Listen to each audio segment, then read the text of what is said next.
Hurmatli mijozlar, bugun sizlarga eng foydali maslahatni ulashamiz. Go'sht olishda mol go'shtining mana bu sarpanja qismini olganda yeb bo'lmaydigan 3 ta joyi bor. Shuni olib tashlash kerak. Sizlarga lifehack. Go'sht markazi samga kelsangizlar, sizga polniy roz mana shunaqa sifatdagi go'shtlarni yetkazib beramiz.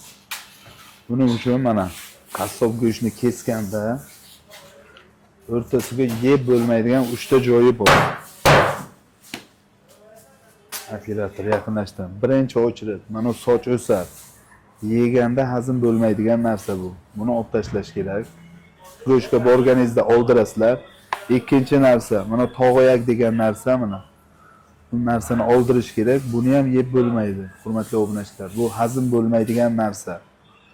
Agarda shu narsalarni olib tashlangan holatda iste'mol qilsangiz, go'sht juda ham mazali va yumshoq tishning tagidan. Uchinchi narsa, mana bu narsani olib tashlash kerak. Buning ichida harom mag'iz joylashgan. Go'shtni agar mana bunaqa sifatda olsangiz, premium holatga keladi. Qassoblarga borganda mana shunaqa narsalarni oldirish esingizdan chiqmasin. Podpiska va laykni ayamaymiz, azizlar.